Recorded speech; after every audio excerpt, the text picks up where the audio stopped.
गुजरात के बोटाद जिले में जहरीली शराब पीने से 22 लोगों की मौत, जिनमें से 5 की हालत गंभीर। पुलिस ने करीब 20 लोगों को हिरासत में लिया।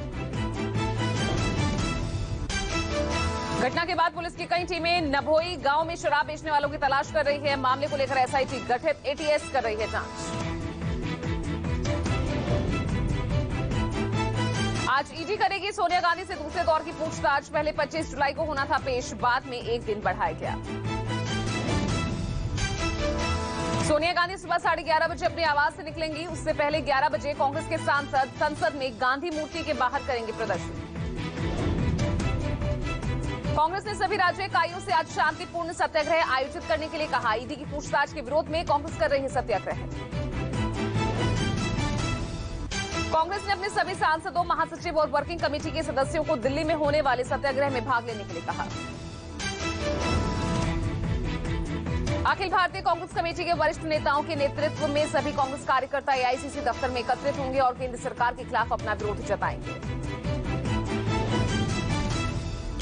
प्रधानमंत्री नरेंद्र मोदी 29 जुलाई को गुजरात दौरे पर रहेंगे। भारत के पहले अंतर्राष्ट्रीय वित्तीय सेवा केंद्र और इंटरनेशनल फाइनेंस टेक सिटी का दौरा करेंगे।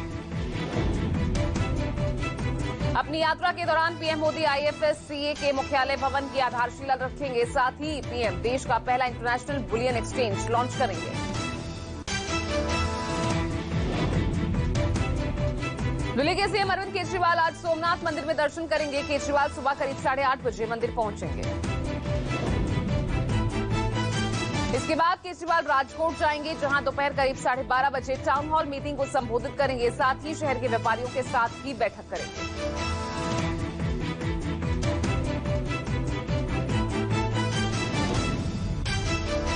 आज कारगिल विजय दिवस के मौके पर रक्षा मंत्री Rajnath Singh national war memorial पर शहीद सैनिकों को देंगे श्रद्धांजलि। रक्षा राज्य मंत्री अजय भट्टी रहेंगे मौजूद। साथ ही रक्षा सचिव समेत तीनों सेना के प्रमुख भी राष्ट्रीय युद्ध स्मारक पर वीर जवानों को श्रद्धांजलि देने पहुंचे। आज ही के दिन भारतीय सशस्त्र बलों ने 26 जुलाई 1999 को पाकिस्तान को कारगिल युद्ध में करारी शिकस्त दी। लोकसभा में हंगामे पर स्पीकर ओम बिरला का एक्शन। हंगामा कर रहे कांग्रेस के 4 सदस्य निलंबित। चारों कांग्रेसी सांसद के पूरे सत्र के लिए उन्हें निलंबित किया गया। ज्योतिमणि, मणिक टेगौर, टीएन प्रतापन और राम्या हरिदास को सस्पेंड किया। द्रौपदी मुर्मू ने 15वीं राष्ट्रपति के तौर पर शपथ ली। Chief justice NV Ramana, Droupadi Murmu को देश के सर्वोच्च पद की उन्होंने शपथ दिलाई। राष्ट्रपति द्रौपदी मुर्मू ने आज आपको बता दें कि उन्होंने कल संसद भवन के सेंट्रल हॉल में सर्वोच्च संवैधानिक पद का शपथ ग्रहण किया था। शपथ ग्रहण के बाद द्रौपदी मुर्मू को 21 तोपों की सलामी दी गई। देश की पहली आदिवासी महिला राष्ट्रपति बनी मुर्मू। आदिवासी समाज में खुशी का माहौल।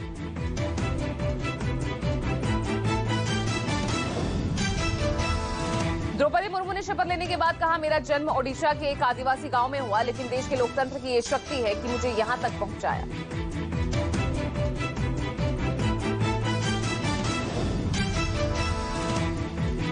राष्ट्रपति द्रौपदी मुर्मू ने शपथ ग्रहण के बाद समारोह में शामिल होने पर पीएम मोदी, केंद्रीय मंत्रियों सोनिया गांधी को धन्यवाद कहा और अभिवादन किया। शपथ ग्रहण से पहले द्रौपदी मुर्मू राजघाट पहुंची। द्रौपदी मुर्मू ने बापू को श्रद्धांजलि अर्पित की। निवर्तमान राष्ट्रपति रामनाथ कोविंद और उनकी पत्नी सविता कोविंद ने राष्ट्रपति भवन में द्रौपदी मुर्मू से मुलाकात की, गुलदस्ता भेंट किया। रामनाथ कोविंद के राष्ट्रपति पद से विदाई के दौरान महबूबा मुफ्ती ने निशाना साधा। ट्वीट कर महबूबा मुफ्ती ने कहा, रामनाथ कोविंद ने बीजेपी का एजेंडा पूरा किया।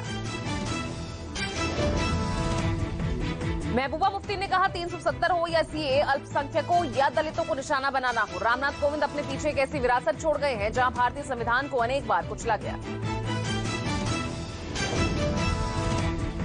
महबूबा मुफ्ती के बयान पर बीजेपी ने पलटवार किया। कहा, महबूबा मुफ्ती जानबूझकर विवादित बयान देती हैं ताकि समाज को तोड़ा जा सके।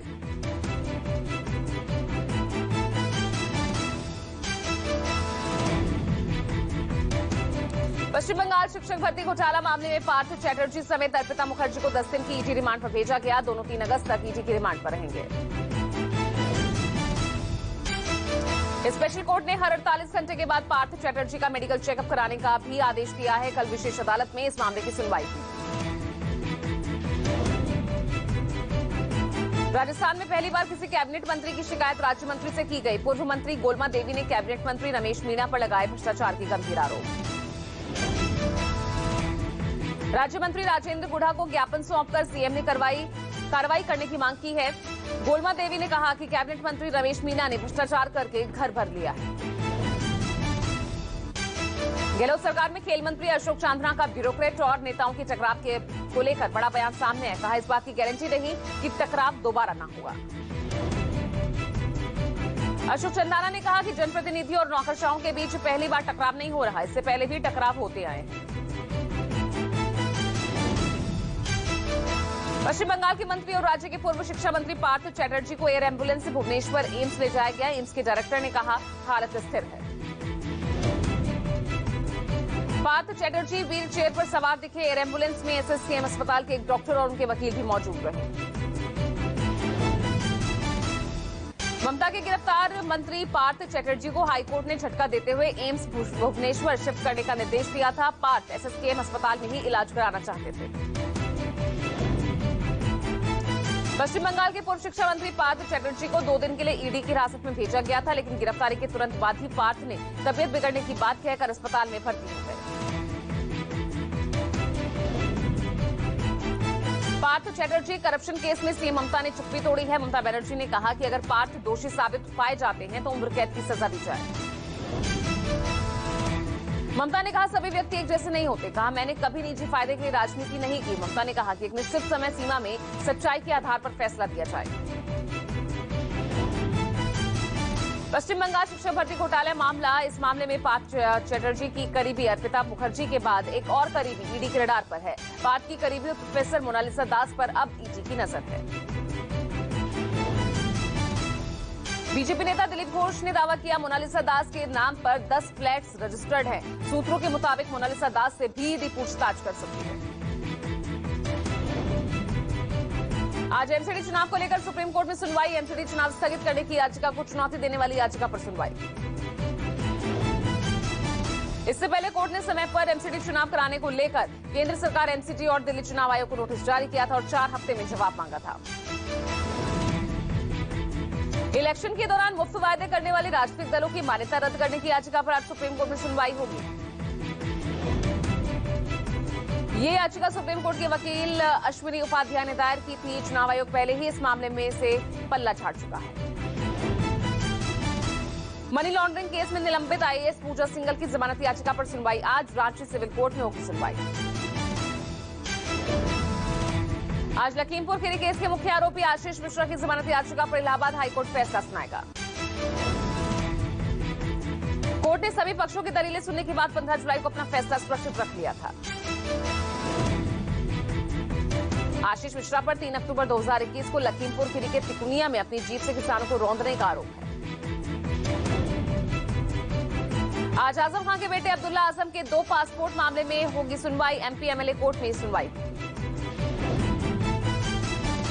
मामले में बीजेपी नेता आकाश सक्सेना ने गंज थाने में साल 2019 में अब्दुल्ला आजम के खिलाफ रिपोर्ट दर्ज कराई।